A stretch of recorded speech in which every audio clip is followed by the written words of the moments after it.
Hey guys, welcome to episode number 279. Today is Monday, so it's Update Monday, and I know I haven't made a video in a little while, and that's actually because of what's outside. You probably can't see it, but I can't see the outside from here because there's so much snow.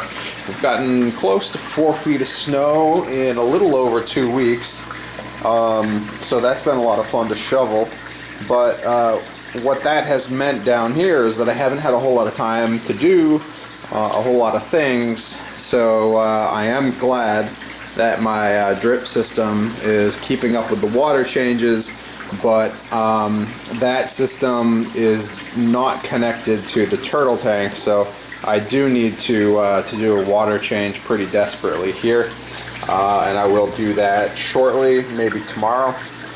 I've got a lot of little updates to make today. Because I have been spending most of my time outside shoveling.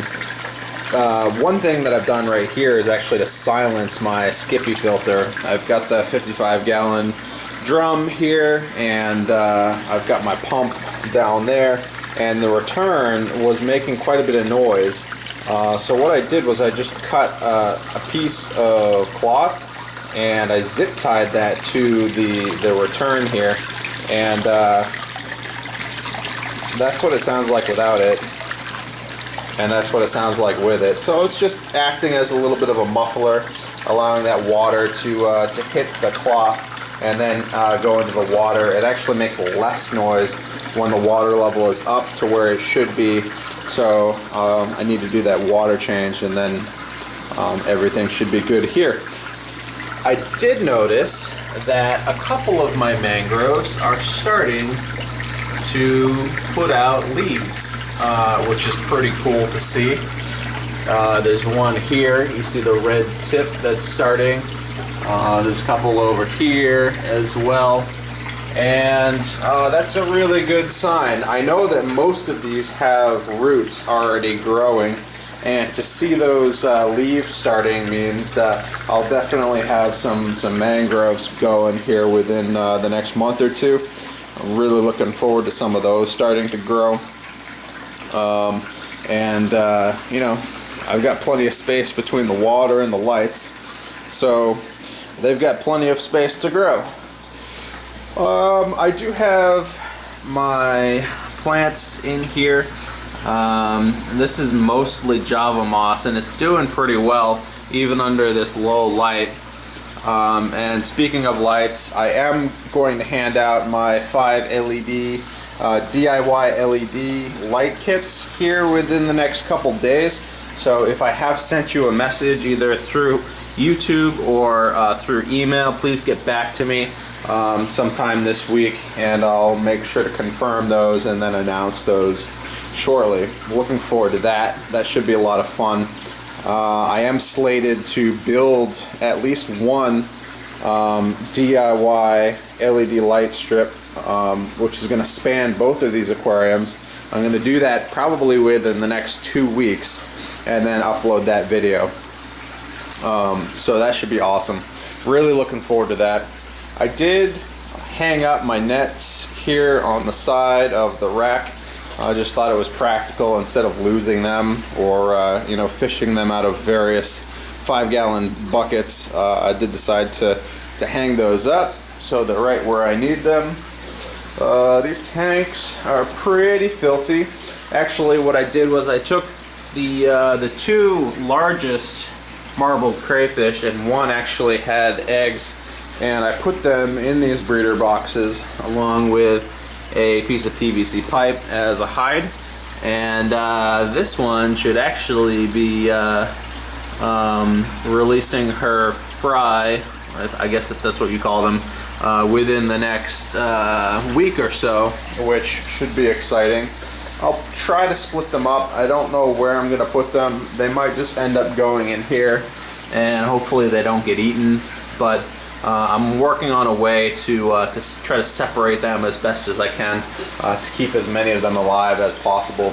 But for right now, they're all in that tank. The angels are doing good.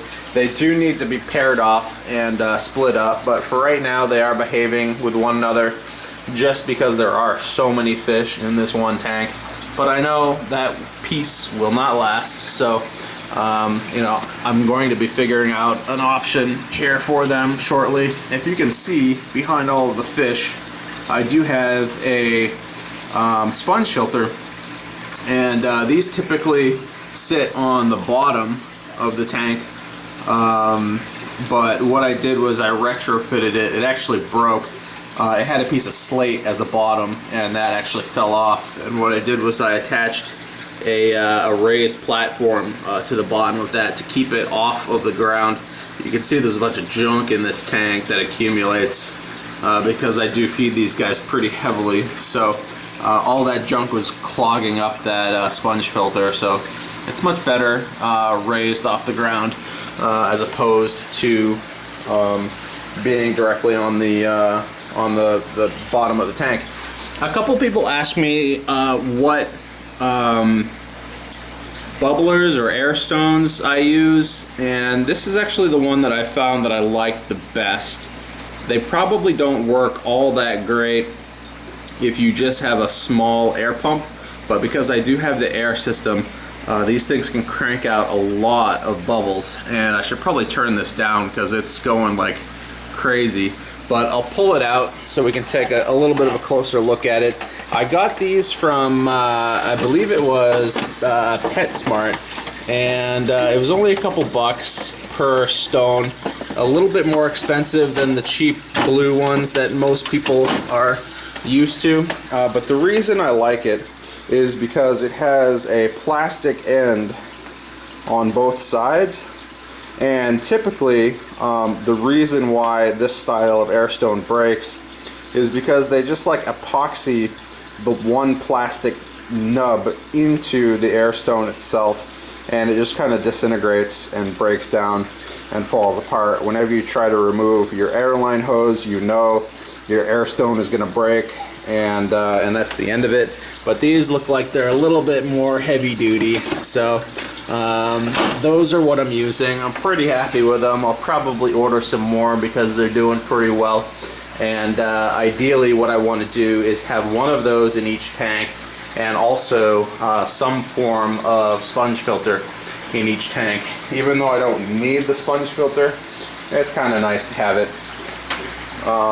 If we look here at our K1 Micro, you will notice that with heavy aeration and it being in here for a couple weeks, it is cycled to the point where it's neutrally buoyant, and all of that material is you know, coming to the surface here in the middle where the air is the strongest, hits the edges, and then goes back down.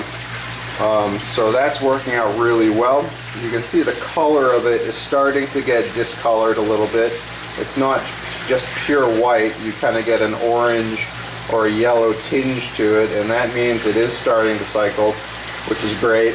But that process could take a few months just because of you know, how much material it is, and you know, how fast it's moving. So anyways, guys, those are some of the things that are going on down here. I do have a doorway here. It's kind of an odd shaped doorway, and I've got a mess going on right here, but I am planning to install a new door in this space here, and then that will give me I guess 3 doors to this room. I'll have this door, which is the main door, that door which goes to the closet, and then this is the third door, and that will allow me to close off this entire space as a fish room, and it'll keep the air within this space. And when I do put an air exchanger in, and I'm thinking about putting it in up there or up there, when I do put that in sometime next year, it will mean that this is a smaller volume of air that it has to work on, and so it shouldn't have to work quite as hard to accomplish its goal of switching over the air. Anyways, that's kind of it. That's what's going on down here in the fish room. A lot of small things. I am planning on going to the PVAS, Pioneer Valley Aquarium Society auction. It's this Sunday If you live in the Massachusetts area, if you live in Western Massachusetts, it's a really fun time. You should definitely check it out. I will definitely be going as long as the weather cooperates. So anyways, guys, hope you enjoyed, and I'll see you guys later.